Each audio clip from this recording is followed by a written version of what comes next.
shall I go? What shall I do? Frankly, my dear, I don't give a damn. Behave yourselves!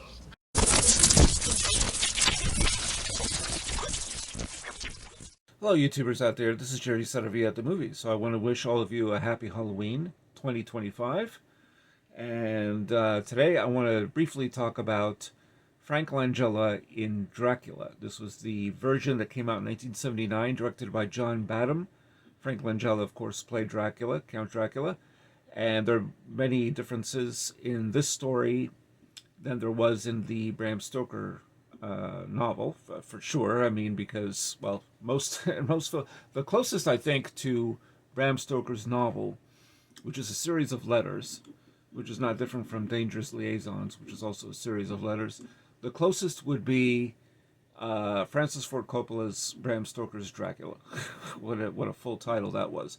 And even that departed a lot from the original version, but it did have some of the ideas and specific scenes from the original Bram Stoker text. But very few versions really deal with, in that case, it's Mina writing letters, and we see the letters, and we hear the letters in voiceover and so on.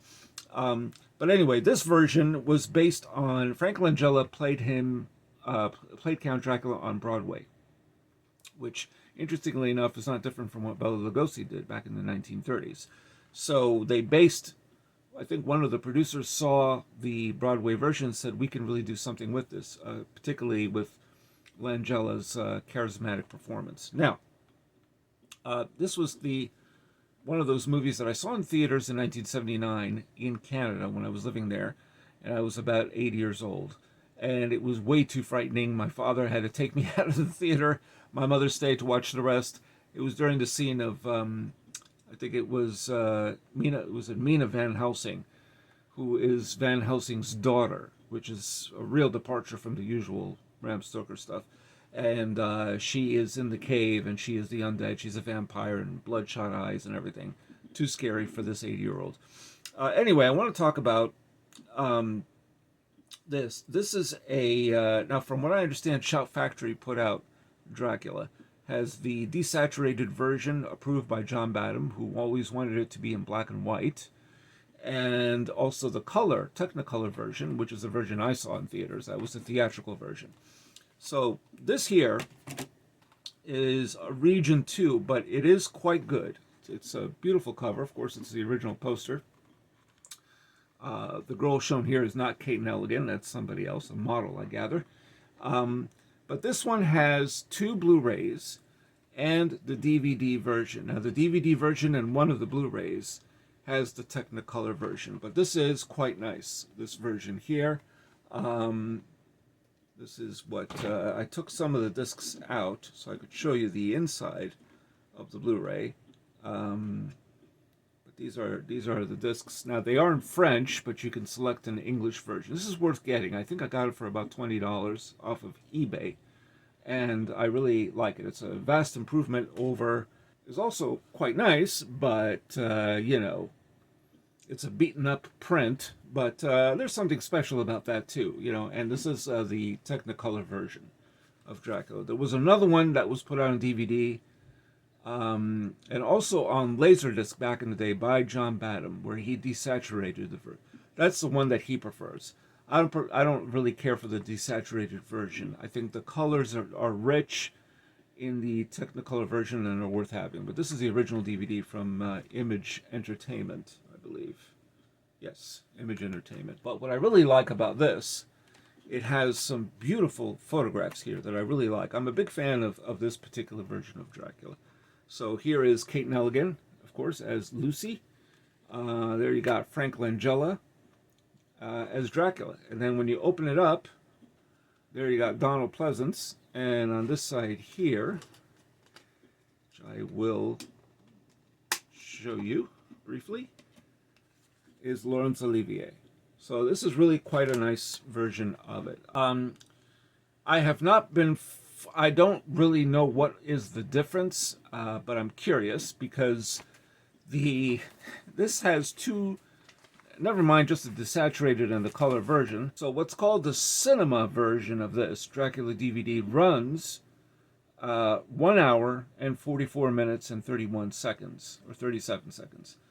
The BluRay version, which is the desaturated version, runs 1 hour and 49 minutes and 5 seconds. That means there's an extra 5 minutes.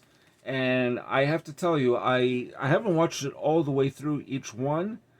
That may require a little work because I don't know what are the differences. I didn't really notice anything particular.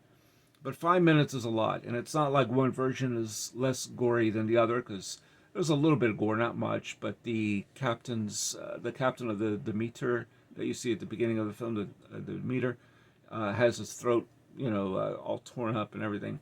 And you see the blood. That's about as gory as the film really gets, other than the dead baby that you see at one point. And Mina, when she gets staked in the heart by her father, still seems pretty much the same. So I looked at really some of the violent scenes, and particularly the ending, and I didn't see any differences. So I don't know what is extra here. I'm not sure. But that's what I find interesting, is the desaturated version is 5 minutes longer, and I don't know why. I can't really see it. I'm sure I'm missing something because I didn't watch all the way through each one. I kind of scanned it, and I didn't see anything. So maybe for the future, there isn't enough time in the day for me to watch two different versions of Dracula, as much as I love this movie, and to see what's what. But anyway. But otherwise, I always like this version of Dracula. It's terrific. I love Frank Langella in it. I like Laurence Olivier, though he seems to sleepwalk through the movie a little bit. Kate Nelligan is wonderful as Lucy. And then you got Donald Pleasance, who I always enjoy watching no matter what. So, worth watching for sure if you haven't seen it. As I said, this version is quite nice. I don't know about the Shout Factory version. I'm curious to see what that one looks like. It's been kind of out of print, and but we'll see. So those are my thoughts. And have you seen this version of Dracula? Which version of Dracula do you prefer? This one, Bela Lugosi in Dracula, which of course is very different from the Bram Stoker novel. Those are easily some of my favorites, and I like Coppola's Dracula a lot. I've enjoyed most of the Christopher Lee ones. There's just been so many versions. I don't really, it's hard for me to distinguish after a while one from the other, because there have been so many versions. But anyway, those are my thoughts. Have you seen this version? What do you think of it? Do you like Frank Langella's Dracula? And do any of you know what's going on with this? I don't know what's that discrepancy in the runtime, but who knows? So those are my thoughts. Tell me yours. And happy Halloween to all of you out there. If you are a subscriber, thank you. Just hit that notification bell for future uploads. And if you aren't a subscriber, please subscribe to my channel and hit like, which helps with the algorithms. And that's all I got to say about Frank Langella in Dracula, released in 1979, the same year as Nosferatu, the remake with Klaus Kinski, the first remake. And then, of course, Love at First Bite, which is a whole different type of movie entirely with George Hamilton. So those are my thoughts. And until next time, this is Jerry Saravia at the Movies, signing off.